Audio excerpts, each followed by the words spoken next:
sertão. As cadeiras são muito baixas.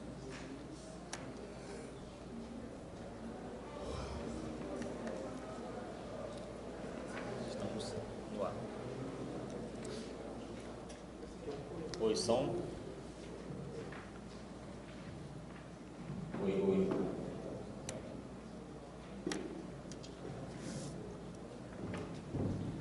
Oi, som.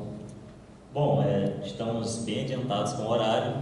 Eu agradeço pela paciência dos amigos, todos que vieram na chuva e tudo. Agradeço também pela presença, claro. Sem vocês aqui a palestra não aconteceria, então eu quero parabenizá-los por isso. Hoje é sexta-feira, final de semana, correria, todo mundo quer estar em casa, sei lá. E vocês estão aqui buscando conhecimento, buscando cultura, e isso é legal. Então, muito obrigado por isso. E nós estamos transmitindo esse evento pelo Facebook, fazendo uma live ao vivo pelo Facebook. Então, todo mundo está com o celularzinho aí, vocês já marquem seus amigos, vão lá na página dos Carcarás, compartilhem, falam, eu estou aqui ao vivo e tal. E a gente também está gravando para disponibilizar no YouTube mais tarde. Então, o tema de hoje é sobre o grande poeta, grande escritor maranhense, Nauro Machado. Ainda, infelizmente, desconhecido por muita gente.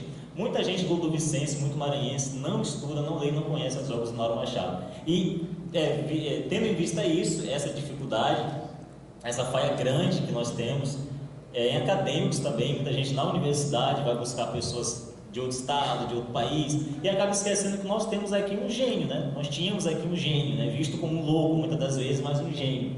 E acabamos esquecendo, deixando ele de lado. Então, eventos como esse, ideias como essa, que quando o Adonai trouxe à tona, né? Com um artigo que ele publicou, está lá no nosso site, chamado Nauro Machado, o Gênio Maranhense. Ele já veio com a ideia de trazer o Nauro Machado, colocar o holofote de volta na poesia dele, né? Mostrar o que pode ser aproveitado, o que tem de bom. Muita coisa ainda dá para ser discutida, falada, pensada, escrita, refletida sobre a obra do Nauro Machado, que infelizmente é desconhecida. Então nós pensamos e fizemos um podcast. Vocês podem acessar também lá na nossa página do Facebook, nosso podcast, que acontece aí toda terça-feira, salvo alguns empecilhos. E nós tivemos a ideia de trazer para a universidade. Por que não transformar isso numa palestra, né? Dentro da academia, que é onde se discute essas ideias, aonde deve, né, pelo menos em tese, serem discutidas. E aí estamos aqui hoje. Então, o Adonai é formado em filosofia aqui pela UFMA, formou aí há pouco tempo. É uma mente brilhante, eu converso com ele e quase diariamente perturbo ele lá pelo Facebook, pelas redes sociais e pessoalmente também. É meu amigo pessoal, que eu tenho uma grande estima por ele. É escritor, poeta. Escreveu uma novela que ganhou um prêmio aqui em São Luís, a novela O Labirinto. Eu, a propósito, fiz uma resenha sobre isso, vocês podem pesquisar na internet. Ele também é autor de 4 livros de poesias. Tem um livro novo aí que ele pode falar ao final, né, dona? Sim. Livro novo saindo, ainda este ano, né? Creio que no próximo mês, no máximo até o final do próximo mês estará sendo lançado. Ótimo, excelente. Então, sem mais delongas, Adonai Ramos Moreira, Visões de Nauro Machado.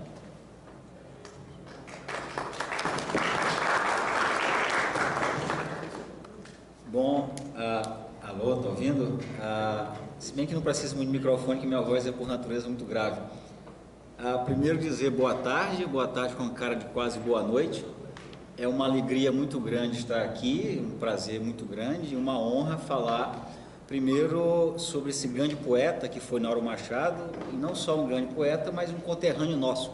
Portanto, um homem que dividiu conosco a mesma terra, a mesma região, o mesmo local, e nós somos seres privilegiados por termos nascido na terra de um gênio, infelizmente um gênio, um ilustre desconhecido até hoje, embora já tenha criado uma obra das mais densas, das mais profundas e das mais complexas da história da moderna poesia brasileira. Não só a literatura brasileira, mas de toda a língua portuguesa.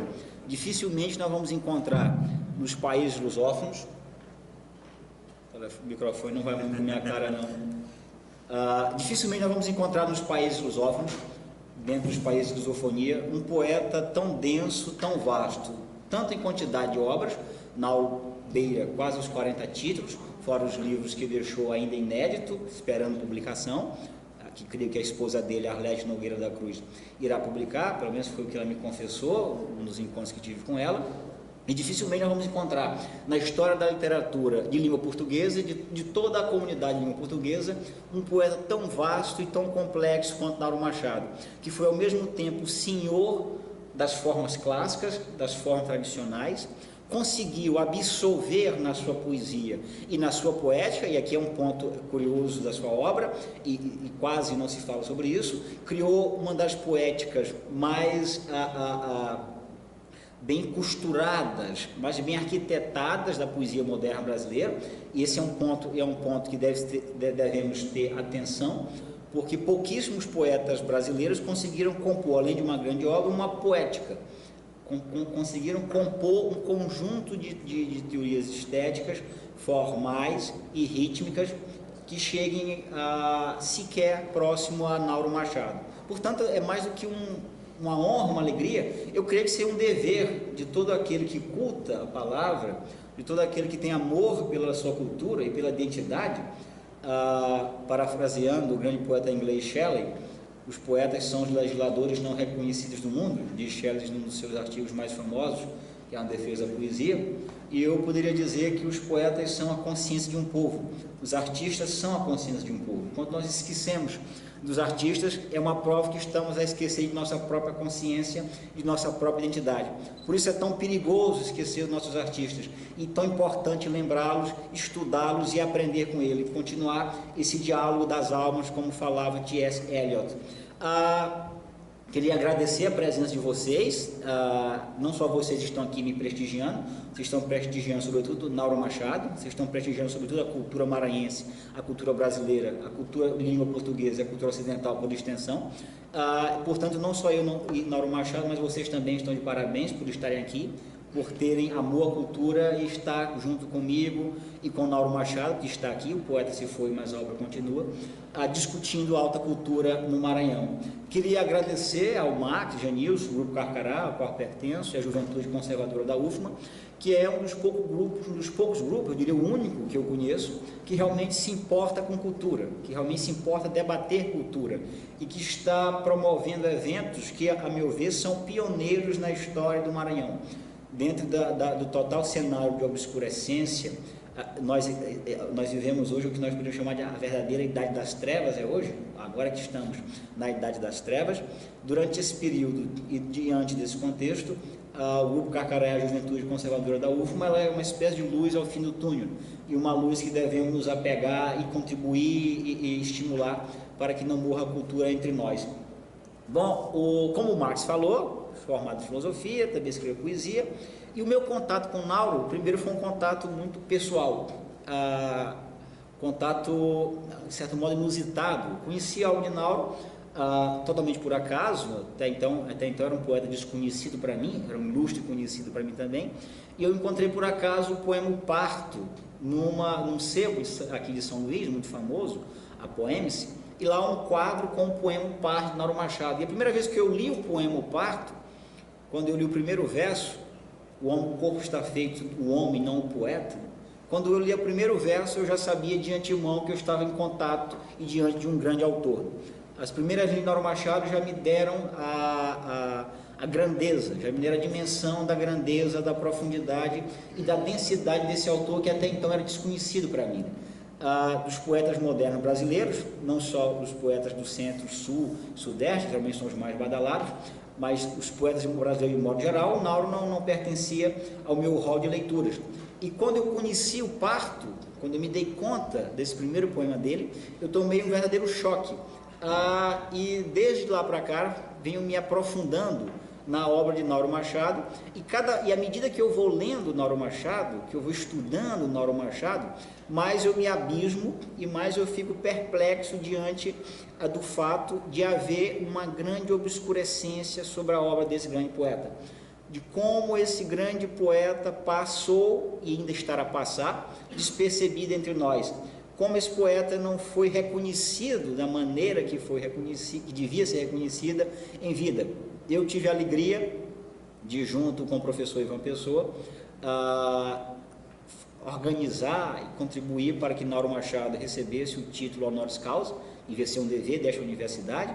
Foi um dos últimos prêmios que Nauro Machado recebeu, o último título, mas que, se não tivesse havido um esforço quase que titânico, não se teria título algum. Não que Nauro Machado precise do título para engrandecer a sua obra, pelo contrário, é o título de honoris causa da UFMA que se engrandece com a presença de Nauro Machado. A relação é inversa, mas diante de um total escassez de prestígio, de análise, de crítica, fez-se necessário esse prêmio a Nauro Machado. E de lá para cá, Nauro tem sido uma das minhas leituras constantes. E quando o Nauro Machado faleceu em 2015, pouco tempo depois de receber o título honoris causa, quase não se falou da morte de Nauro. O ano de morte de Nauro Machado passou quase despercebido, com exceção dos próprios esforços de sua esposa, Arlete Nogueira da Cruz, também escritora, inclusive uma excelente poetisa também. Se não fossem os esforços da Arlete, Nauro Machado e o aniversário de morte de Nauro Machado passaria quase despercebido entre nós. E diante disso, eu resolvi escrever um pequeno ensaio, um breve artigo, sobre uma análise genérica da obra de Nauro. Mandei a Max, foi publicado no blog da Juventude Conservadora da UFM, e Max me propôs a ideia de por que não fazermos uma palestra sobre Nauro Machado, dando aspectos gerais da sua poesia e tentando divulgar a obra naurina para o povo maranhense. Aí eu aceitei de imediato, não só pelo simbolismo que há nisso, mas também pela necessidade e o dever intelectual de debatermos, lermos e cultivarmos os nossos autores.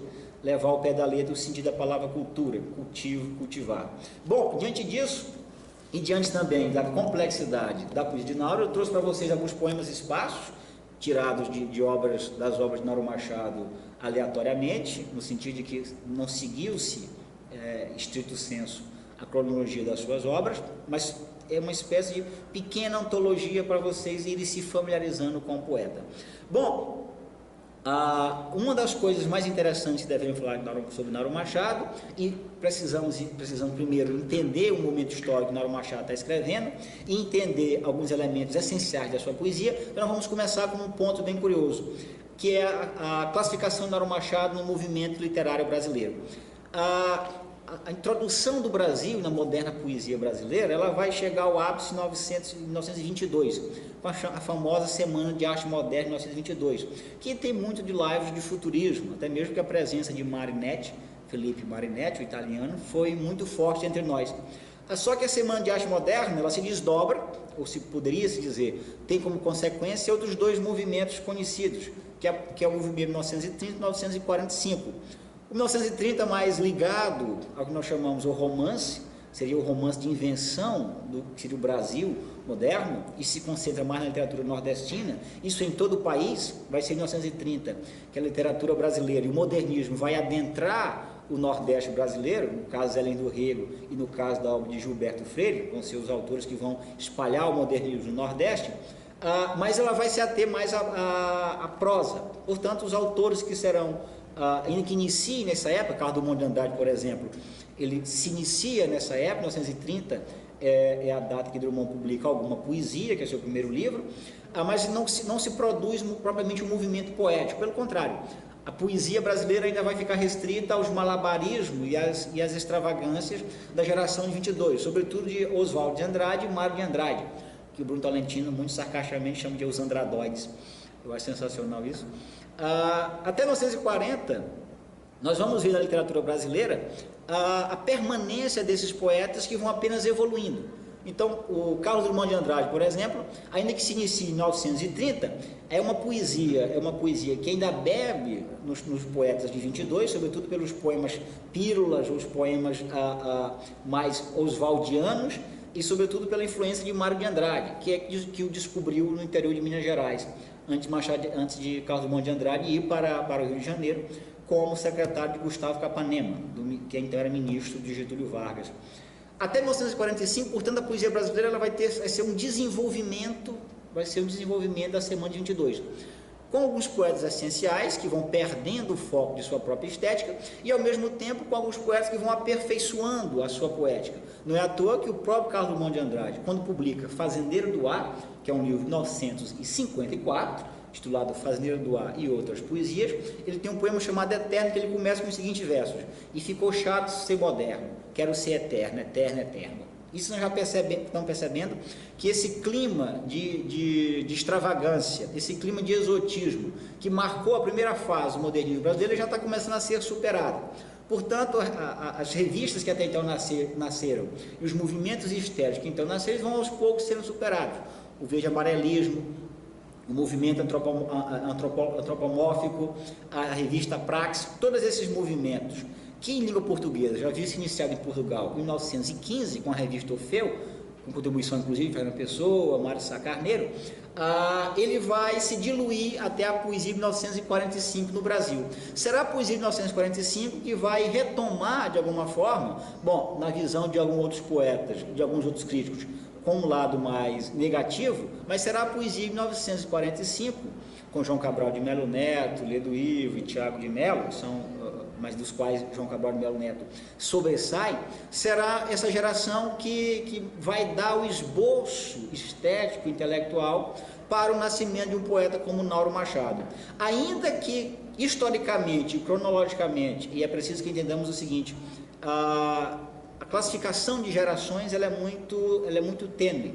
Geralmente os críticos, e ainda que Nauro Machado tenha sido um poeta de muitos críticos de análise, ele foi um poeta de poucos críticos em profundidade. Então não temos estudos consistentes sobre a poética de Nauro Machado até então, a não ser um outro estudo, como por exemplo o professor Ricardo Leão, mas são estudos com viés mais acadêmico, academicizados, que não conta, de certo modo, quase a estrutura poética, formalista de Nauro, mas deixa algumas partes, até mesmo porque é um projeto de mestrado, academicizado, portanto, deixa algumas arestas na obra naurina. Então, alguns críticos, entre ele o próprio Ricardo Leão, seguindo as dicas de Pedro Lira, vai colocar Nauro Machado na geração de 1960, o que, ao meu ver, é algo totalmente equivocado. Por quê? Porque o movimento de 1945, sobretudo com João Cabral de Melo Neto, é que há, na literatura brasileira, um retorno à forma clássica. Um dos combates maiores que se travou em 1922 foi contra o poema clássico, o poema tradicional, o soneto.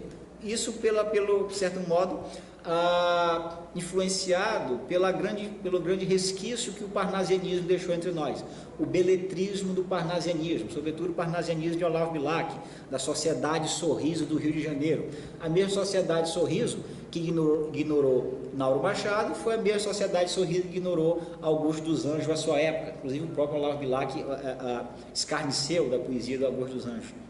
Então será a poesia de 1945 a poesia que vai retomar o culto da forma, ou seja, ela vai deixar de lado, sobre alguns aspectos, esses malabarismos formais, esses malabarismos temáticos, e essa tentativa, a meu ver, frustrada em todas as poéticas de 22, de criar o novo, de se criar a verdadeira literatura brasileira, entre muitas aspas, para voltar a cultuar a literatura como forma, a análise da forma, o culto à forma, e ligado a isso um retorno à tradição. Bom, é claro que esses aspectos não agradam a todos os críticos.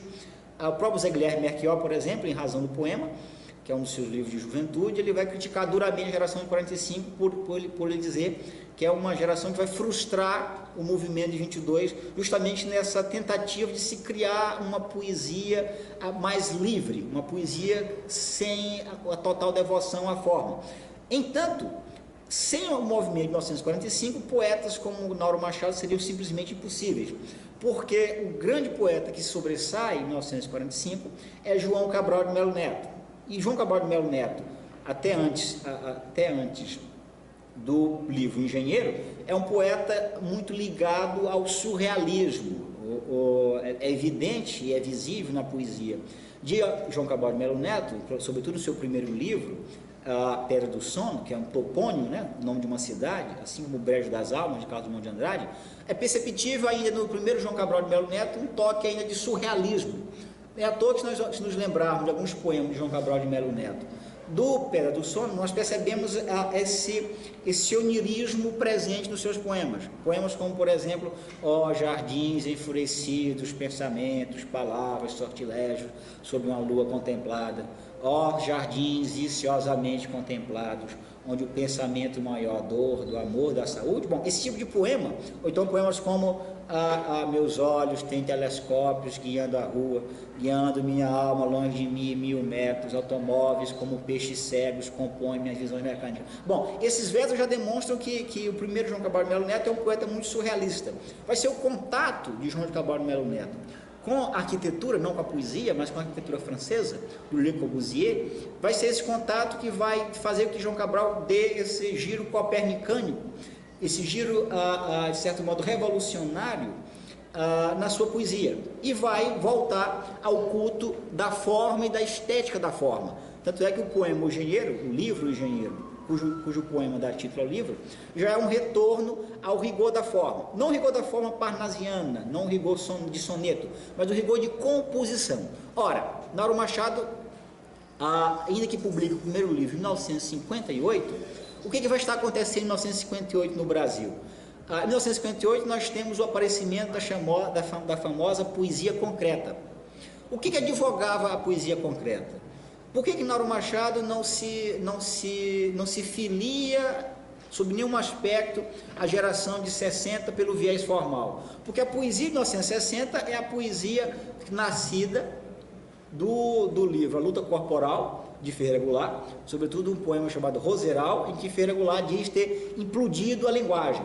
E é curioso porque essa implosão da linguagem, que Ferreira Goulart vai falar, que vai fazer com que os irmãos Campos o contactem e faça com que eles proponha a ele o movimento da poesia concreta, que é a poesia visual, é a poesia que fica na retina, não há discurso, não há forma. Então é quase uma espécie de materialismo grosseiro da palavra. Esse tipo de poesia é que vai tomar conta de todo o cenário brasileiro.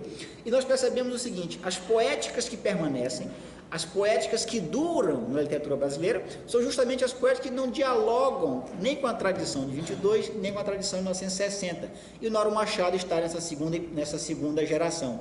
Isso porque, quando Nauro Machado publica o seu primeiro livro, O Campo Sem Base, ainda que vigore no país a tradição, o começo da tradição dessa poesia concreta, visual, que vai ligar desde um Augusto e Haroldo de Campos até um Paulo Leminski, né? Vejam que é uma longa linha de bobagens, né? Esse tipo de poesia que impera, em que a sintaxe não é mais levada em conta, em que a narrativa poética não é levada mais em conta, em que o poema se torna uma espécie de quadro, e que a experiência poética não ultrapassa a retina. Esse tipo de poesia vai vigorar em toda a literatura brasileira, só que alguns poucos remanescentes da poesia de 45, o João Cabral de Melo Neto, o próprio Ledo Ivo, o próprio Tiago de Melo, inclusive aqui, ó, muito maldoso, diz que Tiago de Melo é o canto de marreco da literatura brasileira moderna. Esses poetas, que são os únicos que sobram de alguma forma, eles não devem nada nem a 22 e nem a 1960. E o próprio Bruno Tolentino chega a escrever isso nos seus artigos. Bom, nesse contexto então nasce Nauro Machado. Então percebam que a sua poesia, o tipo de poesia que nasce com Nauro, é uma poesia que ela está ao mesmo tempo ligada ao seu tempo, porque Nauro Machado ele vai seguir, ou ele vai ser classificado naquilo que o grande crítico Wilson Martins, paranaense, autor da famosa História da Inteligência Brasileira, vai falar nos livros essenciais para estudar a poesia moderna no Brasil, vai falar a diferença entre modernistas e modernos. Ou seja, os poetas modernos são aqueles que conseguiram captar no seu poema as inovações que o movimento 22 lhes deu, as possibilidades narrativas, as possibilidades formais que a poesia de 22 fez com que fossem possíveis. Mas ao mesmo tempo eles não vão perder o culto da tradição, o culto do soneto, o culto das formas fixas, das formas clássicas. O Nauro vai ser um poeta nesse aspecto, um poeta moderno, porque ao mesmo tempo que ele vai ser, e ainda no seu primeiro poema, no primeiro livro, 1958, Campo Sem Base, publicado no Rio de Janeiro, um poeta de ligação com a modernidade, portanto, um poeta que introduz no seu poema os elementos cotidianos, como queria a geração de 22, mas ele não há nele um descuido formal, não há nele um descuido discursivo, não há nele um descuido narrativo. Pelo contrário, há um rigor narrativo e um rigor de construção poética muito grande. Na página que eu dei para vocês, tem um Poema Úmido, que é do livro Campo Sem Base, 1958. Bom, analisando esses aspectos formais e cronológicos, e colocando Nauro numa geração que está mais ou menos 1945, 1960, nós vamos partir para a análise intelectual da obra, análise filosófica da obra, análise, de certo modo, metafísica, porque é um discurso metafísico muito grande da poesia de Nauro. O Nauro Machado, desde o seu primeiro livro, ele já vai esboçar linhas mestras, linhas centrais de toda a sua poética. Se nós pegarmos o primeiro livro dele, 1958, Campo Sem Base, e lermos, e depois lermos sem passar por todo o processo de obra, e lermos o último livro dele publicado em 2015, que é o Baldio Som de Deus, nós perceberemos que os mesmos temas, claro, quando eu falo mesmos temas, é preciso dizer, os mesmos temas retrabalhados, reanalisados e aprofundados estão presentes, com uma espécie de obsessão intelectual naurina, uma espécie de obsessão intelectual que mostra no fundo o viés poético de Nauro ligado a uma poesia filosófica, a uma poesia só comparada à língua portuguesa, a poesia de Fernando Pessoa e com alguns aspectos a poesia de Herbert Helder, que é um poeta moderno português, segundo alguns, o maior poeta da segunda metade do século XX de Portugal. Então, no Campo Sem Base, Nauro já vai traçar o seu painel temático. Um dos primeiros painéis temáticos dele vai ser ligado o abandono, e vai ser ligado também à morte do pai, que muito tocou, que muito o marcou. Nauro Machado confessou-me, quando ele recebeu o título honoris causa, depois da cerimônia, ele contou-me que ele escreveu Parto, que é o seu poema emblemático, e eu creio que é um dos poemas definitivos da literatura brasileira, sem sombra de dúvida, depois que se passaram esses entusiasmos poéticos, esses nacionalismos e esses populismos poéticos que o Brasil tanto sofreu, e ainda sofre em alguns aspectos, com a diferença que hoje em dia nem poesia populista não tem mais qualidade, né? Você ainda tinha um João Cabral de Melo Neto, que ainda dava algum aspecto realmente poético a essa poesia popular, né? O populista, como Morte e Vida Severina. Ainda tem um Ferreira Goulart que com as suas cambalhotas ainda consegue escrever um poema sujo, mas hoje em dia nem isso conseguimos chegar a isto. Bom, fora esses aspectos, o Parto certamente irá permanecer na literatura brasileira como um dos grandes poemas definitivos. Mas antes do Parto, que é o poema mais famoso de Nauro, o Poema Úmido é um dos poemas que já detectam, ou que nos dão sinal da temática naurina, ou seja, a temática da solidão, a temática do abandono. E é preciso lembrar que Nauro estava apenas com 23 anos de idade quando escreveu este livro, quando publicou este livro no Rio de Janeiro. Então, os temas centrais, o abandono, a solidão, a angústia e, sobretudo, a marca da morte do pai, e a morte vai ser um tema constante na poesia de Nauro Machado. Talvez eu poderia até dizer que há uma certa obsessão pela morte em Nauro Machado.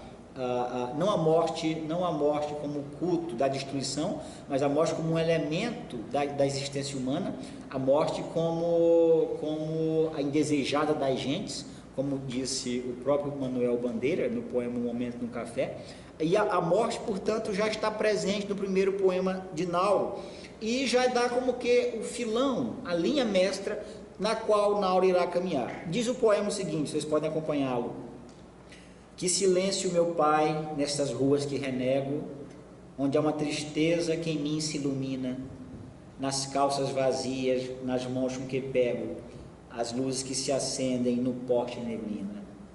Mas que silêncio, pai, o silêncio a que me entrego, nesta solidão da cidade que domina, meu corpo enorme e meu grito inútil e cego, esvaindo-se como um choro de buzina. Ora, esse poema não só nos dá mostra, de um lado, dessa veia angustiante, melancólica, reflexiva de Nauro, mas também de uma das características que o marcará muito, que é o deslocamento poético. Nauro Machado, assim como Charles Baudelaire na França, que é o pai de todos os poetas modernos, ele e Arthur Rimbaud, de certa forma, Nauro Machado, segundo Baudelaire, ele será um poeta sem mais voz, sem participação de voz na sociedade.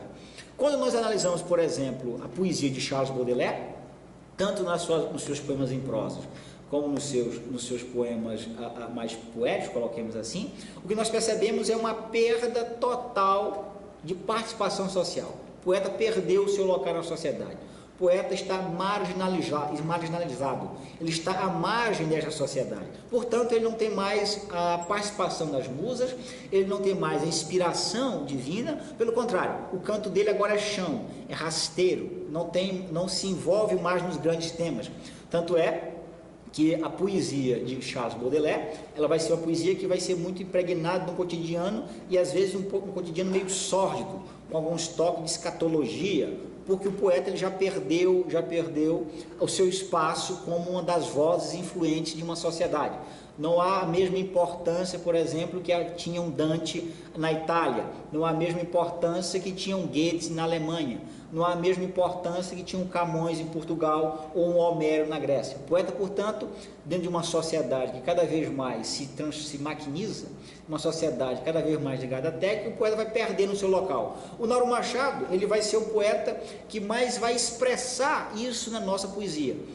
É claro que alguns outros poetas, como o próprio Carlos Drummond de Andrade, em algum aspecto Manuel Bandeira, mas sobretudo Carlos Drummond de Andrade, irão tocar nesta veia, irão tocar nesse poeta, nesse sentimento de completa desesperança do mundo. Tanto é que o próprio Carlos Drummond de Andrade tem um famoso poema chamado Soneto da Perda de Esperança, se não me engano, publicado em Claro Enigma, em que Drummond vai dizer o seguinte: perdi o bonde e a esperança, volto pálido para casa, a rua é inútil e nenhum alto passaria sobre meu corpo. Vou subir as ladeiras lentas que os caminhos se confundem.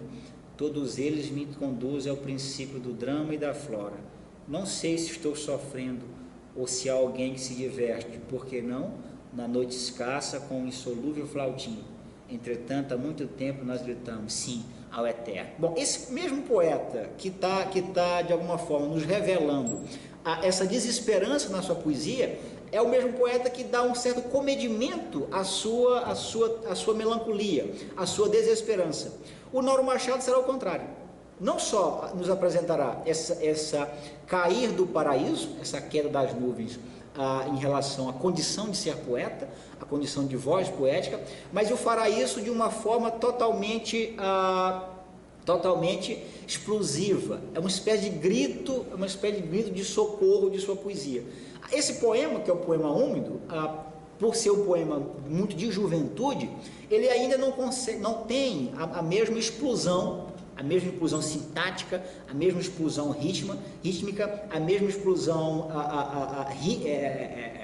verbal que o Nauro vai desenvolver nas suas obras posteriores. Mas de alguma forma já nos dão indícios, já nos mostram que poeta será esse. Já nos dão, de certa forma, o que seria o esboço desse poeta. E percebemos também o seguinte: a preocupação de Nauro em descrever a condição do homem moderno, a preocupação em descrever a própria condição do poeta e a própria condição de marginalidade da poesia e do fazer poético já o afasta totalmente da geração de 60 e também o afasta da geração de 45.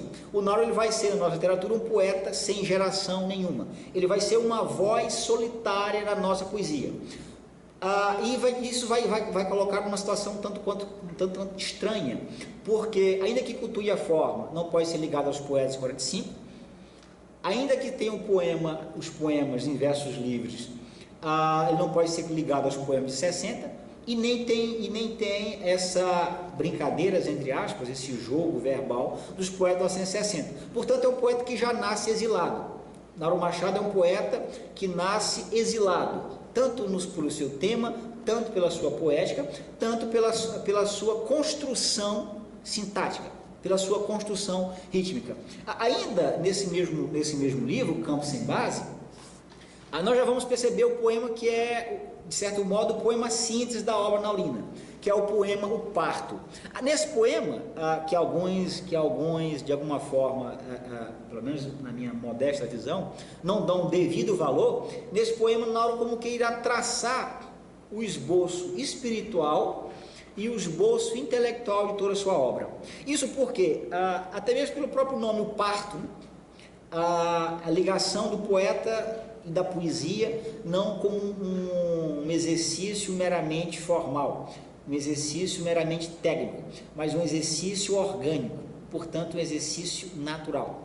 O próprio título do poema já nos indica isso, já nos indica um poeta por excelência, um poeta que tem a poesia não como um fazer estético, mas como uma própria condição de vida. O poeta que escreve como quem respira, seguindo a velha tradição de Rainer Maria Rilke, nas suas famosas cartas. Esse poema, de alguma forma, ele vai nos dar o esboço intelectual, temático, formal, e vai nos revelar o verdadeiro Nauro Machado. Claro, ainda com 23 anos, um poeta muito incipiente sobre alguns aspectos, ainda não de todo senhor da sua poesia, mas um poeta que já está a mostrar para que veio, já está a apontar que vai ser uma voz dissonante na nossa poesia, já está a apontar que vai ser um poeta que vai criar de alguma forma um estilo inconfundível em qualquer literatura de língua portuguesa e de qualquer país que seja. O poema O Parto, vocês podem acompanhá-lo. O Parto.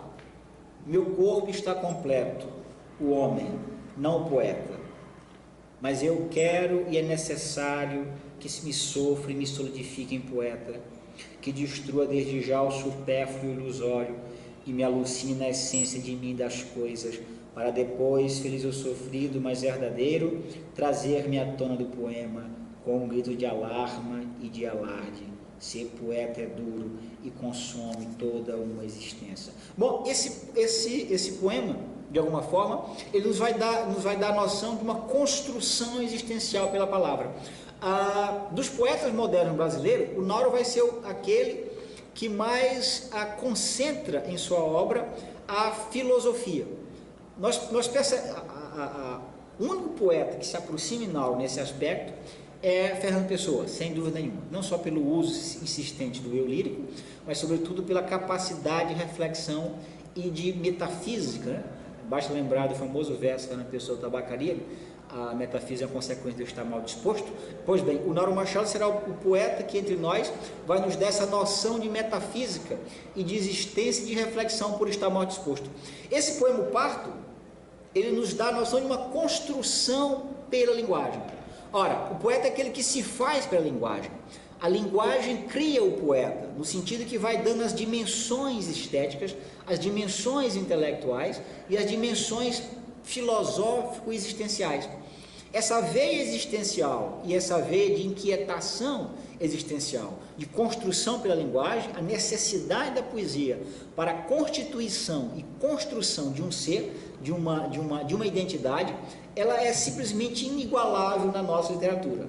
É claro que se nós observarmos, alguns outros poetas da poesia brasileira, sobretudo a poesia de 1930, seguindo a 1930 e 1945, e eu me refiro especificamente a Manuel Bandeira, ainda tentaram tocar nessa noção de formação da poesia pela linguagem.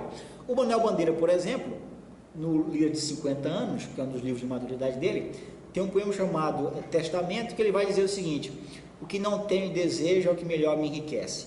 Tive uns dinheiros, perdi-os. Tive uns amores, esqueci-os. Mas no momento de maior desespero rezei, ganhei esta prece. Vi terras de minha terra, por outras terras andei, mas o que ficou marcado no meu olhar fatigado foram terras que inventei. Gosto muito de crianças, não tive um filho de meu. Um filho não foi de jeito, mas trago dentro do peito o filho que não nasceu. Para desde eu menino criou-me para arquiteto meu pai.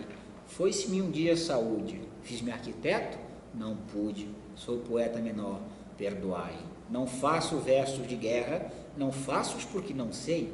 mas no torpedo suicida darei de bom grado a vida na luta em que não lutei. Bom, o Manuel Bandeira, nesse aspecto, será o poeta que mais se aproximará dessa versão de uma construção para a linguagem. É claro que o Carlos Drummond de Andrade também se aproximará, basta lembrar do poema O Lutador, né? Lutar com palavras é a luta mais vã, então lutamos, mal rompe amanhã. Mas a dicção que se dá a isso, e a violência sintática, a força sintática de expressão, Nauro Machado vai se tornar simplesmente incomparável. O Pardo, portanto, ele nos aponta esse poeta que vai usar a linguagem não apenas como um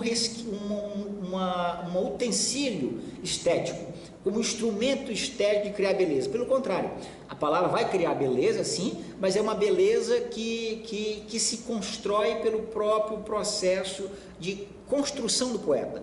O poeta compõe a beleza à medida que ele compõe a sua própria existência. A linguagem serve para um duplo papel. O papel de se construir como indivíduo, portanto, a se identificar no mundo, encontrar no mundo, e pela forma de falar, a maneira de falar e descrever o poema, me encontrar no mundo e ao mesmo tempo com esse processo de criação nos criar a beleza. Esse aspecto do Nauro Machado é um dos que mais chamam a atenção em nossa literatura, até mesmo porque os outros aspectos da sua poesia, sobretudo a preocupação com sexo, a preocupação com Deus e as constantes inquietações intelectuais de Nauro Machado, vão colocá-lo e vão alçá-lo a um nível de debate intelectual jamais visto na história da poesia brasileira. O viés filosófico de sua poesia, ele vai ser de alguma forma simplesmente incomparável em toda a sua densidade. O poema Contorno com Repetição, que é o terceiro poema, que é do Frustrado Órfico, 1963, já vai nos dar a continuação desses questionamentos existenciais de Nauro Machado. Os questionamentos de existência que fazem com que o indivíduo e a obra dialoguem e tentem construir a realidade. O indivíduo e a obra tentem construir um lugar no mundo em que ele possa se identificar. O mais próximo disso que nós encontramos na nossa poesia é Fernando Pessoa, sem sombra de dúvida. Não há outro poeta em língua portuguesa que se aproxime desse viés, a não ser com certas aspas, o Mário de Sá Carneiro, mas fora esses dois poetas, poucos poetas em portuguesa têm essa mesma verve. Basta lembrar, por exemplo, de versos de Fernando Pessoa, como gato que brincas na rua como se fosse na cama, invejo a sorte que é tua porque nem sorte se chama, bom servo das leis fatais que regem pedras e gentes e que tens instintos gerais e sentes só o que sentes. És feliz porque és assim, todo nada que és é teu, e invejo estou sem mim, conheço-me, não sou eu. Bom, esse não conhecer-se, nessa construção do não conhecer, e na descrição, na construção do poema, buscar se conhecer, apenas Nauro Machado conseguiu atingir esse ápice filosófico entre nós. Nenhum outro poeta, ainda que tenha incursões no campo da poesia mais filosófica, nenhum outro poeta moderno se compara a Nauro Machado. É claro que o único poeta brasileiro que não é moderno, seria mais ou menos um pré-modernista, seria Augusto dos Anjos, é que se aproxima mais ou menos dessa verve, mas ainda com uma linguagem muito cientificista, uma linguagem que de alguma forma tende mais, sobre alguns aspectos, a um certo exotismo sintático e propriamente uma profunda reflexão. Mas é um poeta que de certo modo se liga espiritualmente com Nauro Machado. Exceção feita a Augusto dos Anjos, nenhum outro poeta vai ter esse mergulho profundo na existência. O poema Contorno, e veja o próprio título, Contorno sem Repetição, vai dizer o seguinte: em dentro e fora divide-se o ser, e dentro ou fora já não há recurso. Se em mim te concluis vida, e em ti me perco. Se já me diminui, quem será criança? Se já me diminui, quem me viu outrora? E que na morte se fecha em si agora, me negando de igual minha lembrança, chegando de repente fim de tudo, como de súbito iniciou-se tudo. Bom, esse questionamento da existência, do estar-se no mundo, aproxima muito Nauro Machado sobre alguns aspectos da filosofia existencialista, sobretudo com Heidegger, é o poeta, o filósofo que talvez mais se aproxime a Nauro Machado nesse aspecto, com alguns toques sartreanos, mas sobretudo Martin Heidegger, e pela essa noção de Dasein, de estar jogado no mundo. Estou jogado no mundo sem muitas referências, e portanto tento me construir nesse estar no mundo. O segundo poema órfico, ele vai ser justamente a exemplificação desse discurso de construção pela linguagem e desse discurso de estar no mundo e encontrar um sentido por esse estar no mundo. Vai se dizer o seguinte: o passar do silêncio é o caminho para a voz, o passar da palavra é o caminho para o nada. Ora, o poeta então identifica na realidade não só uma completa falta de sentido, mas na visão e diante dessa falta de sentido, ele tenta se construir através de sua poesia. Toda obra de Nauro é um esforço de construção. Certa vez na Academia Brasileira de Letras, o Carlos Heitor Coni, que é um escritor carioca, romancista e membro da Academia, numa palestra sobre Machado de Assis, ele chegou a brincar dizendo que Machado de Assis, antes de tudo, queria compor uma cara, não uma obra, pelo esforço de embranquecimento de Machado de Assis. No fundo, o esforço de Machado de Assis de galgar o patamar, o parnaso das letras em sua época. Eu poderia dizer que Nauro Machado, antes de tudo, antes de tentar criar uma obra, ele tentou criar uma identidade. Todo o esforço da poesia de Nauro, o esforço realmente válido da poesia de Nauro, vai ao encontro da construção de uma identidade. Ou seja, o poeta precisa escrever sobre o mundo, não porque o entende, pelo contrário, mas porque precisa entendê-lo. E nessa busca de tentar entendê-lo, a palavra tem um papel importantíssimo, porque é ela que vai ligar o poeta aos seus questionamentos mais profundos. Ela que vai dar ao poeta o direcionamento estético e o caminho para que ele encontre dentro da palavra, utilizando a palavra, a luz do fim do túnel. Esses aspectos, portanto, vejam, esses aspectos de angústia, de melancolia, que já estava presente na nossa literatura e que de algum modo foge da poesia de língua portuguesa. Querendo ou não, a nossa poesia é uma poesia de cunho muito lírico, né? Basta nos lembrar de Vinícius de Moraes. Portanto, é uma poesia que de alguma forma afasta a reflexão. Então, poucos são os poetas de língua portuguesa que de alguma forma tentaram e foram bem sucedidos na construção de uma poesia pensante, uma poesia que pensa. Na língua portuguesa, por exemplo, nós só temos Antero de Quental e Fernando Pessoa. No Brasil, por exemplo, nós só temos Augusto dos Anjos e Nauro Machado, em que há um devotamento completo para a construção de uma identidade pela poesia. Portanto, essa angústia que presente em Nauro vai descambar necessariamente para alguns outros temas que são centrais na sua poesia, e que de alguma forma são consequência, são desdobramentos dessa angústia inicial, desse não estar bem no mundo, desse não estar bem disposto no mundo, não estar bem aninhado na realidade. Esses outros temas, essas outras ramificações serão, portanto, nada mais do que uma naturalização. Quais são esses temas? Deus, morte, sexo. E o sexo não o sexo de relação sexual, o sexo não o gozo carnal, o orgasmo, mas o sexo como a condição do humano, o sexo como corporeidade, o sexo como carne, de certo modo a carne como podridão, como aquilo que passa, como aquilo que é perecível, né? E por outro lado, se nós temos então uma grande reflexão sobre a perenidade humana, isso necessariamente leva o poeta aos altos voos da poesia metafísica. E o poema Sangria é um exemplo clássico disso. Natal, enquanto póstumos formos do milagre, e a verdade sabermos como esponja em vinagre, e andames suculentos carregarmos a costa desta nossa morada, em sangue e água nós imposta, pelo verbo, ó, deixai-nos morrer quais órfãos sós, enquanto formos póstumos do menino em nós. Bom, é um poema de cunho visivelmente religioso, né? Nauro Machado, o menino, está a falar de Jesus Cristo. E esse tema de Deus, a busca por Deus, a presença de Deus que paira na literatura de Nauro Machado, não é senão um desdobramento dessa angústia inicial de não estar bem disposto no mundo, de não estar bem aninhado no mundo. Não é à toa que esse livro está num livro chamado Necessidade do Divino, que é um livro de 1967, que é um livro que de alguma forma concentra a poesia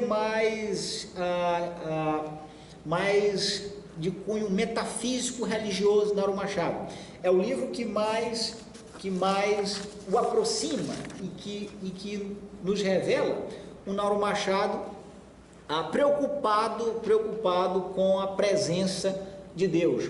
E não por Nauro ser católico ou por Nauro ser um religioso, mas sim por ser um poeta que está na sua busca, e isso aproxima aos grandes poetas modernos. É preciso que nos lembremos que toda a poesia moderna tem como um dos seus filões centrais, como uma das suas colunas centrais, os debates, os questionamentos religiosos. Basta lembrar de Rimbaud, basta nos lembrar de Baudelaire, basta nos lembrar de Edgar Allan Poe. O próprio Fernando Pessoa, como o próprio judeu, tem a marca da religiosidade muito forte, e não só na poesia, mas a própria prosa, o próprio teatro moderno, tem como um dos seus pontos centrais esse questionamento, essa busca secreta daquilo que o escritor judeu Isaac Balsinger chamava, no conto Tem Alguma Coisa Lá, de uma inquietação pela transcendência, ou seja, tem alguma coisa em algum lugar e eu preciso saber o que é, e a presença disso me inquieta. Portanto, a presença de Deus na Nauro Machado e a presença do divino, né, ela é ao mesmo tempo inquietação, como o próprio título do livro já indica, a necessidade divina, mas ao mesmo tempo ela é consolo. Ou seja, sabe-se que existe alguma coisa, lá, não se sabe o que, segundo Nauro Machado, mas é preciso buscá-lo, ainda que ele se refira a Deus constantemente. Mas essa justificativa poética serve apenas para, de certo modo, nos mostrar o pano de fundo existencial que está latente. No poema Afogados, que é o poema seguinte, Afogados 294,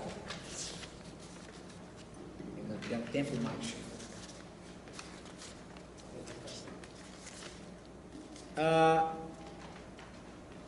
E também no poema Inferno e Céu, que eu acho que é o poema que melhor define esse aspecto.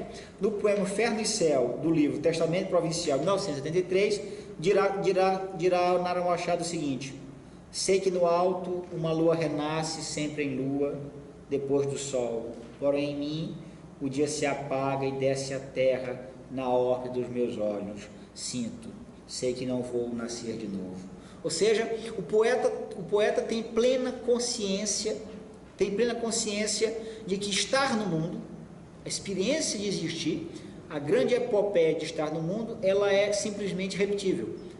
Ela é um produto único e, portanto, a experiência de estar no mundo, a experiência de existir, ela dá ao artista, a todo homem, necessariamente, a todo ser humano, mas sobretudo a todo artista, uma responsabilidade muito grande, porque será ele que vai, de alguma forma, nos dar as linhas mestras, nos dar os direcionamentos de compreensão da própria existência. Ou seja, Nauro Machado era um poeta que não só tinha a responsabilidade da poesia, mas sabia que a poesia serve, entre outras coisas, como um dos elementos, como um dos guias espirituais de um povo, no melhor sentido pedagógico da palavra. Portanto, foi um poeta inquieto, mas com uma inquietude que apontava para uma necessidade de transcendência, para a superação de suas próprias angústias, para a superação dos seus próprios vazios existenciais. E aqui o vazio no sentido schopenhaueriano, vazio como algo que nos inquieta, algo que de um modo nos põe em contato com a necessidade da transcendência. Esses aspectos,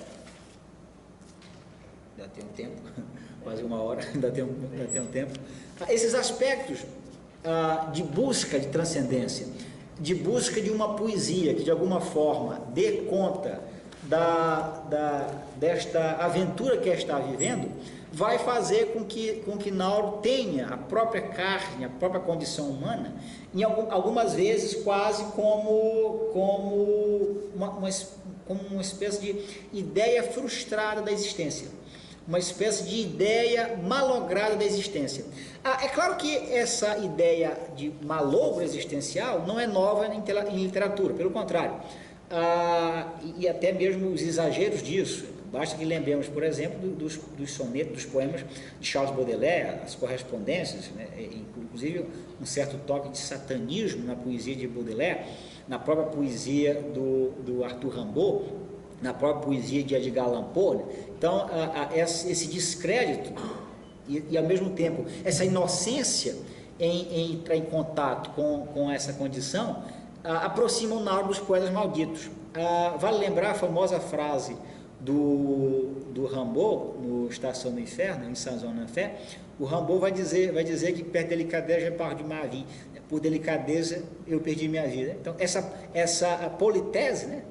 Por politese, por delicadeza, é no fundo uma expressão por um engano estético, por uma inocência do que seria o fenômeno humano, eu me deixar ser levado pela vida. Isso caracteriza de alguma forma todos os poetas malditos, desde Baudelaire a Yeats, e poetas de alguma forma que ainda fossem poetas românticos, mas tinham essa inquietação existencial muito forte, que é o caso, por exemplo, do próprio William Blake. Não é à toa que Blake escreve os mandamentos, o matrimônio do céu e do inferno, que é o pai espiritual de uma temporada no inferno.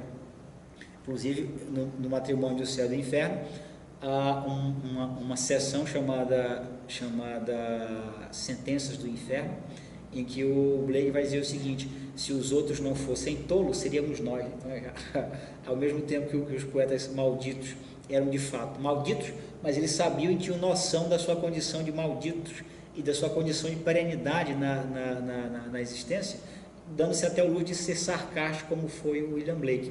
Bom, então o Nauro Machado, nesse sentido, ele se filia espiritualmente a essa poesia maldita e como que dá um certo descrédito à existência, à condição humana, ao próprio fato de existir. Notem que todos esses aspectos, eles vêm de um ponto comum, que é essa angústia inicial de não estar bem alinhado no mundo. Então, as dúvidas e o questionamento contra tudo aquilo que for transcendência, a dúvida e o questionamento das próprias glórias da materialidade humana, da perenidade humana, as próprias agruras em relação à morte, ao sexo, de alguma forma todas elas são ramificações do ponto central, que é não estar bem alinhado no mundo. E no último livro de Nauro, que é o Baldio Som de Deus, que é um livro de 2015, 1000 de sonetos, e é preciso deixar registrado aqui que Nauro Machado foi, sem sombra de dúvida, o maior sonetista da poesia moderna brasileira. Poucos poetas foram tão felizes e tão produtivos e tão certeiros naquilo que fizeram no soneto no Brasil, como Nauro Machado, né?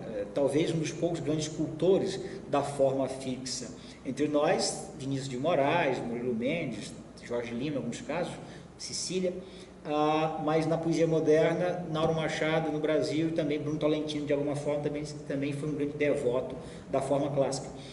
E com um detalhe muito curioso, tanto o Bruno Tolentino quanto Nauro Machado eram donos de uma poética explosiva que necessitava da forma para poder dar a ela contornos, ou seja, eu preciso criar um poema formal, dentro de estratégias formais, de formas, né? Porque são quase explosões, é uma bomba atômica. Então, por mais que Nauro Machado seja altamente metrificado, em alguns livros, claro, não escreveu só sonetos, mas é um soneto que dentro dele pulsa vida, né? Há uma explosão total dentro do seu soneto. E o exemplo disso é o soneto de número 1099, que diz o seguinte: na rachadura da carne com vida, quisera não haver nascido ou ser, de alguém a soma em outro repetida, até fazer sem pó desaparecer. Ventre nenhum me abrisse da saída, que me entreabriu para após me ter, como uma ideia em gozo acontecida, e a estar num trânsito entre o nada e o ser. Ó verbo porta sem qualquer chaveiro, para me abrir o cárcere sombrio de um pesadelo feito o mundo inteiro. Viver talvez não seja mais que o nada, após sabermos como um dois num cio, que o ser nasce de uma ideia malograda. Ou seja, a existência não é nenhum milagre, pelo contrário, a existência é um incômodo. O poeta tem que lidar permanentemente com este incômodo, permanentemente com o fato de ser perecível, do fato de que de uma hora para outra pode não vir mais a existir.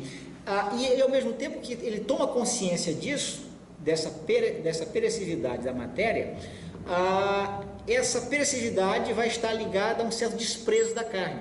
Bom, isso não é novo em literatura, é preciso que voltemos sempre à tradição para percebermos que Nauro não está a dizer nada novo, mas é a intensidade com que eu disse. O próprio Rimbaud, por exemplo, já havia de alguma forma debochado da beleza formal e do próprio corpo, e da divindade do corpo, na sua poesia. O Rimbaud, como o enfant terrible, né? A criança terrível, que foi uma espécie de último grande arquétipo da poesia ocidental, né? Substituiu o tipo Hamlet, né? Antes de Rimbaud, o tipo Hamlet era o tipo ideal dos jovens intelectuais, né? Como fora Goethe à sua época, Goethe do jovem Werther. Rimbaud foi o último grande símbolo da poesia moderna, da poesia ocidental, aqueles com quem a juventude se identificava pelo furor da sua poesia, ao mesmo tempo pela essa politese, como ele mesmo diz, pela essa delicadeza perante a própria existência. E o Rimbaud, no poema Vênus Anadyomene, ele já de alguma forma já descartava a hipótese do corpo como transcendência. Bom, é claro que é preciso que entendamos o seguinte: não é que Nauro Machado copie Rimbaud, pelo contrário.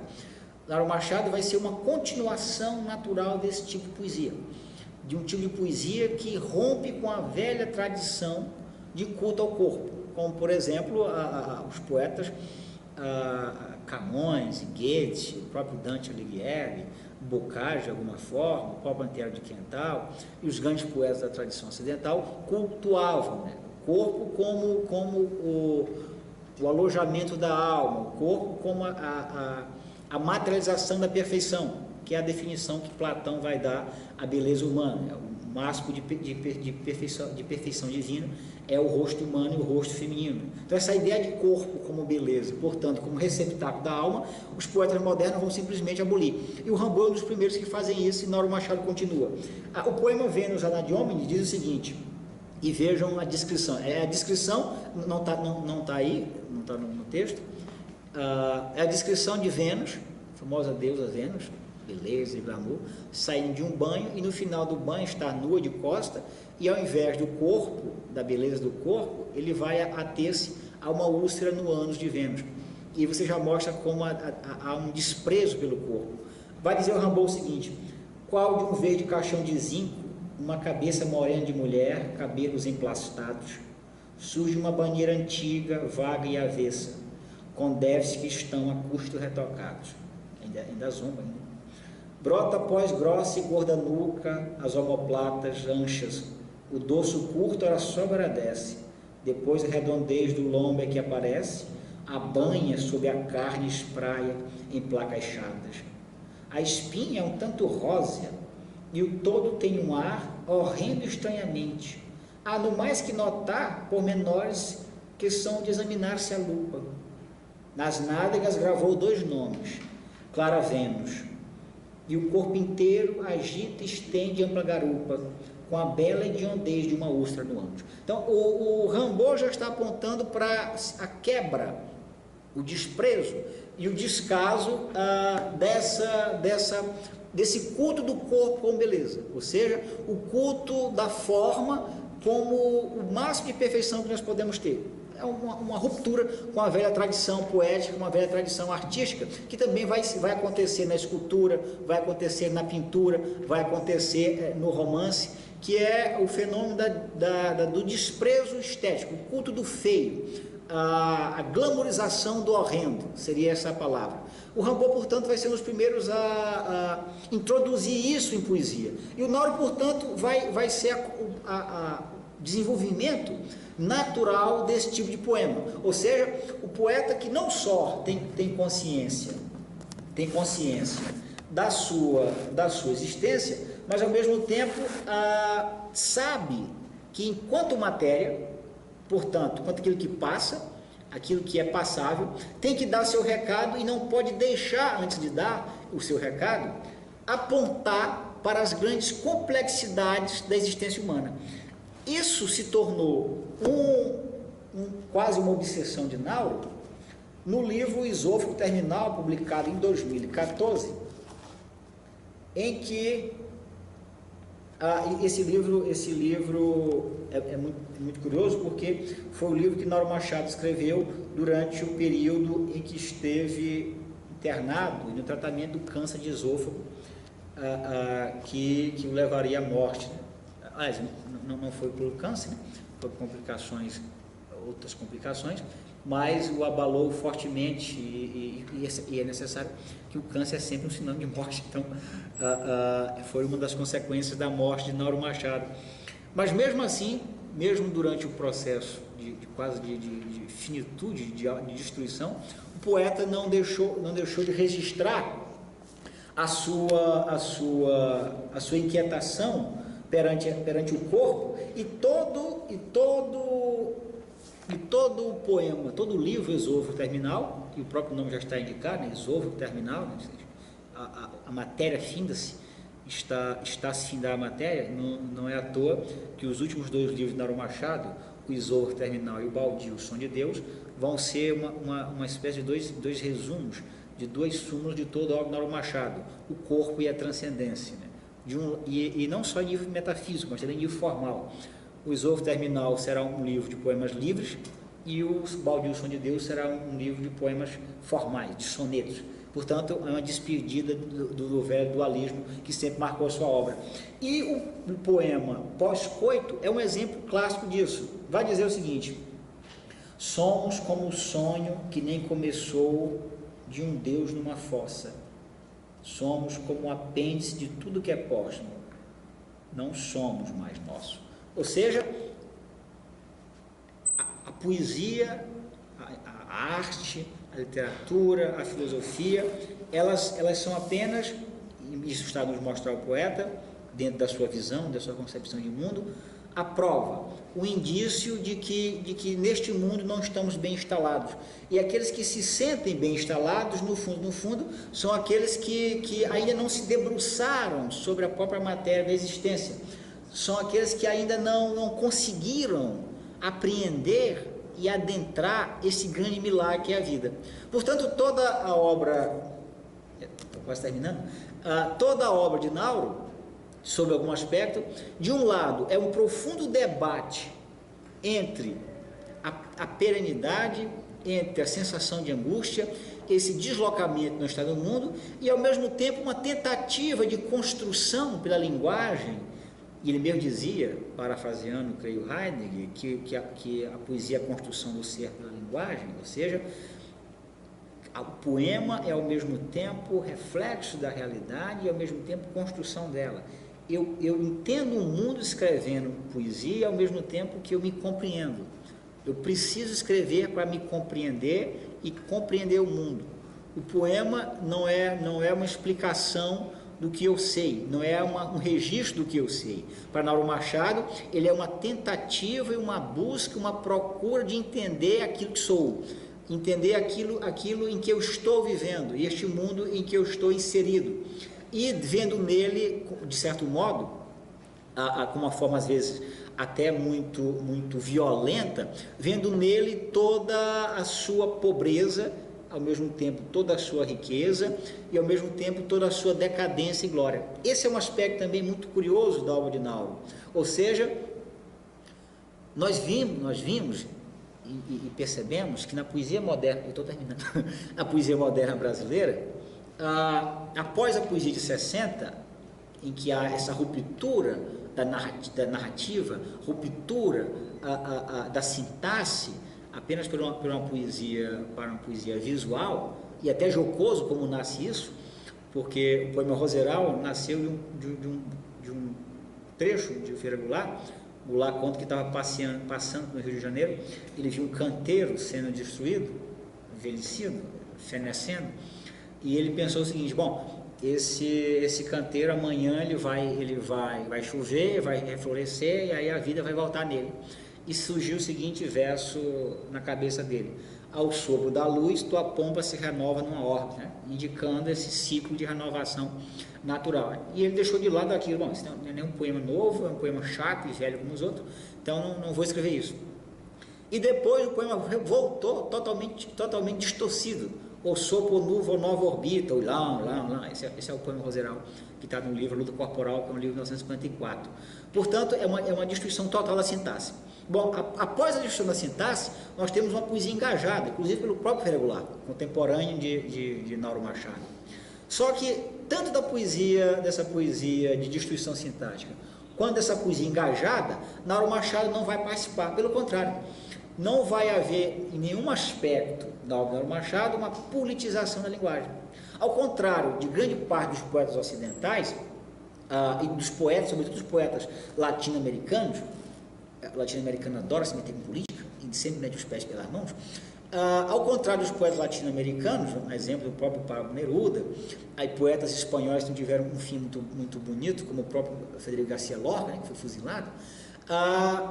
O Nauro Machado não adentrou o campo da poesia política, né, que inclusive não gerou em matéria de poesia nenhuma obra consistente. Pelo contrário, os poemas de Pablo Neruda totalmente políticos são terríveis.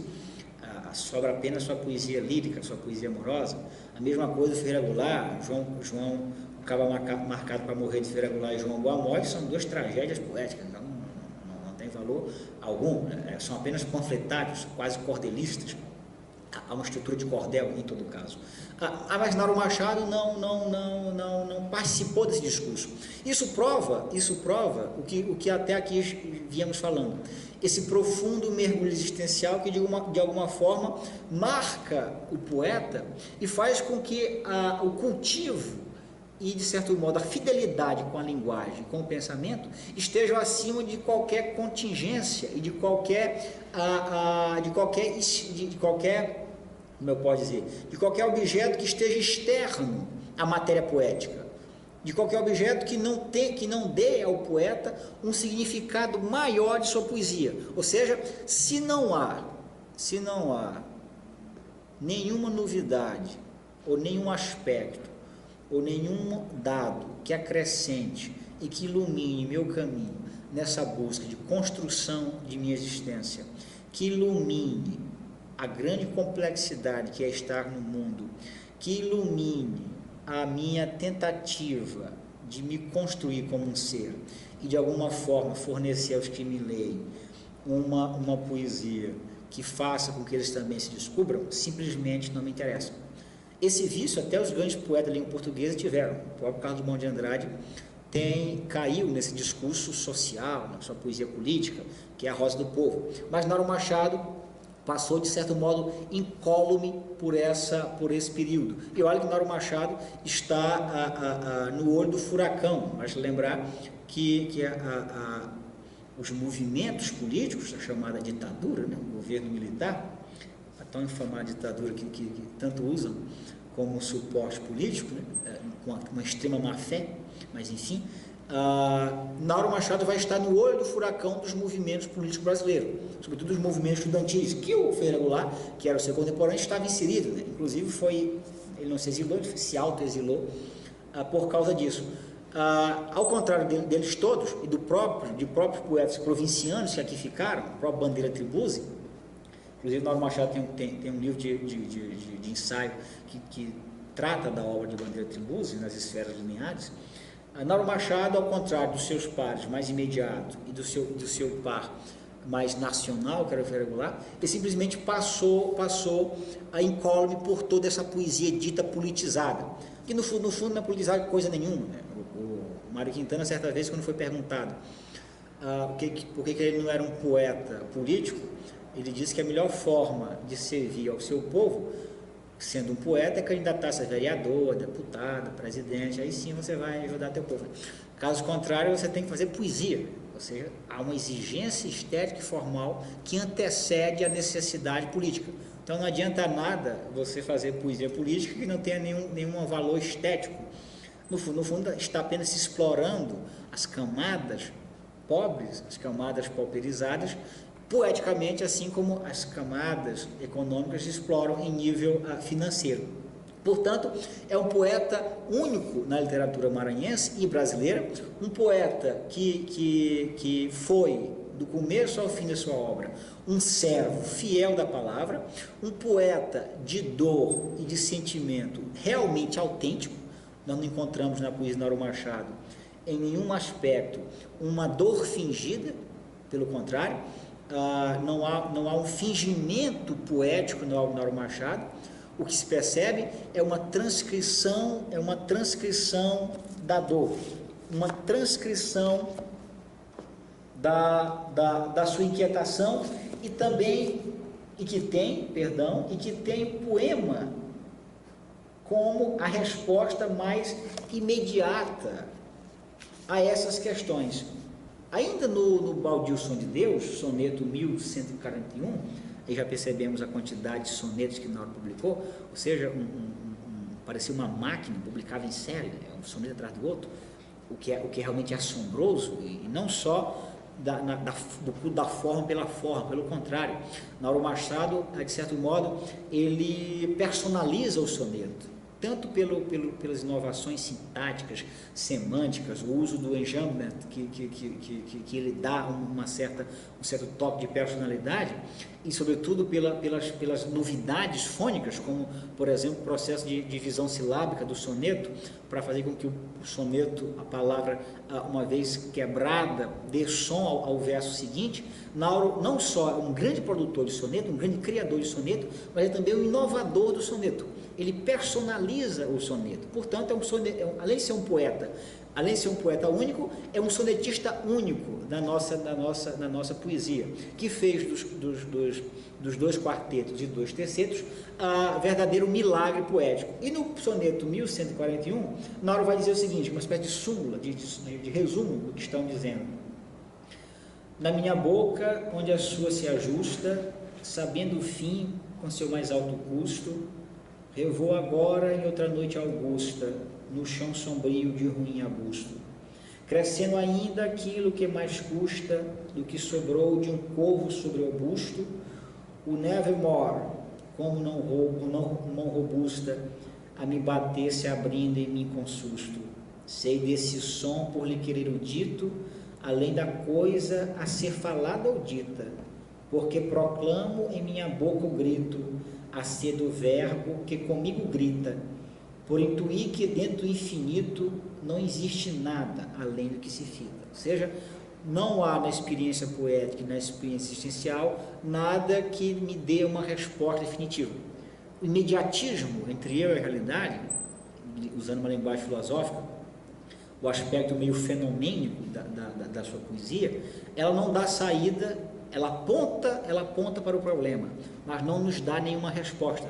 Ele aponta para o problema existencial, mas não dá uma saída para resolver esse conflito, que é, ao mesmo tempo, a necessidade desse divino e, ao mesmo tempo, viver na eterna procura, na eterna busca desse divino. Portanto, é um poeta, no melhor dizer de Nietzsche, que tinha dois pontos centrais: seu pão e sua arte. Ou seja, com seu pão e sua arte, ele nos deu lições de como, primeiro, se deve comportar a poesia acima de todo e qualquer modismo, ou seja, um poeta que venceu as modas políticas, um poeta que venceu as modas literárias, um poeta que venceu as próprias modas de glamourização da poesia. Era um poeta que não gostava de aparecer, inclusive para receber o honoris causa, deu um trabalho terrível, não queria receber o prêmio. É um poeta autêntico, personalíssimo, e que foi, ao meu ver, e de alguns outros críticos, como o próprio Antônio Olinto, aquele que mais nos deu lição do que seria a grande poesia filosófica de nós, ou seja, aquele que mais nos mostrou quais são os apontamentos e os caminhos do que seria o verdadeiro poeta, longe dos modismos, longe dos holofotes, como hoje em dia a glamorização da poesia e da literatura de modo geral. O Frei Goulart contou que certa vez estava passeando, saiu de casa, ele morava em Copacabana, na Rua do Vivier. Ele morava em Copacabana, ia comprar um troço na farmácia, como ele disse, e aí tinha um bêbado chutando o pneu de um carro, né? Pá, pá.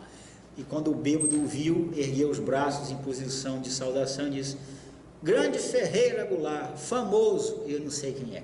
Ou seja, é uma cultura que cultua os poetas, não por sua obra, mas pela sua personalidade, que é um produto dessa cultura de holofotes que estamos. Então, Lauro Machado fugiu a tudo isso.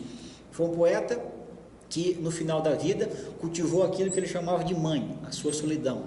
Inclusive, ele chegou a dizer isso registrado em vídeo durante a publicação do seu último livro, Esouvo Terminal, que aconteceu justamente no centro, a Rua dos Afogados, que é onde ele morava.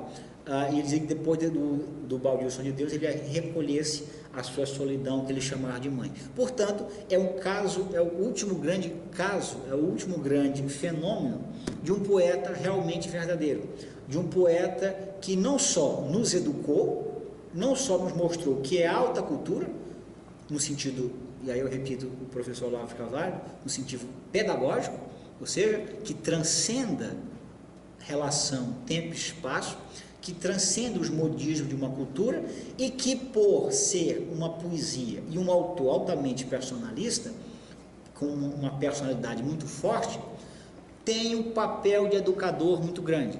A poesia de Lauro Machado, além de ser um monumento da literatura, é, de certo modo, um monumento de educação estética e de comportamento intelectual. Eu diria que ele é sob todos os aspectos, o nosso último grande exemplo do que seria um poeta em seu sentido maior. Ou seja, eu preciso criar com a minha palavra, não a beleza pela beleza, mas a beleza como um produto de investigação intelectual, como um produto de investigação existencial, para fazer com que eu e o mundo consigamos dialogar nessa grande epopeia que é a existência. E só para terminar, eu soube da morte de Lauro Machado pela manhã, tinha acabado de acordar e um amigo meu me contou que ele havia morrido. Eu tomei um choque, porque quando um poeta morre, o mundo fica mais pobre, o mundo fica menor, né?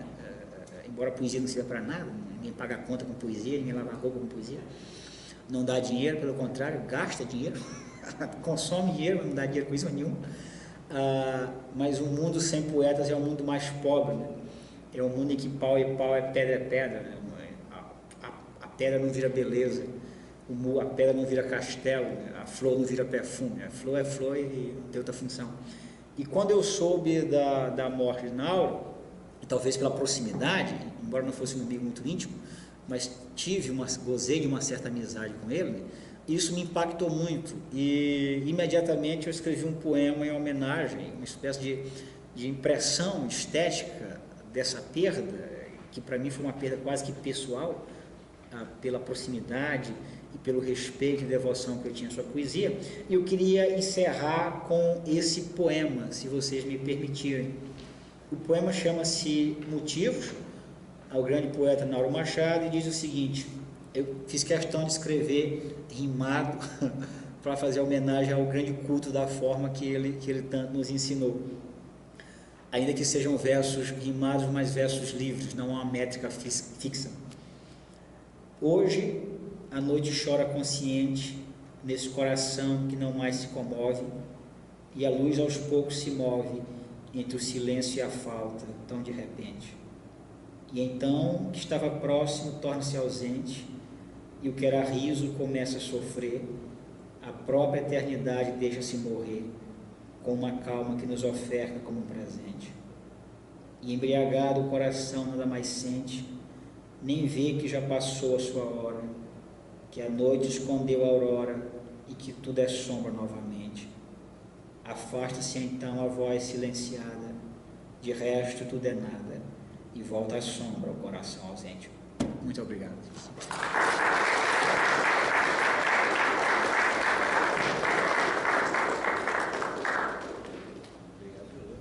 Obrigado.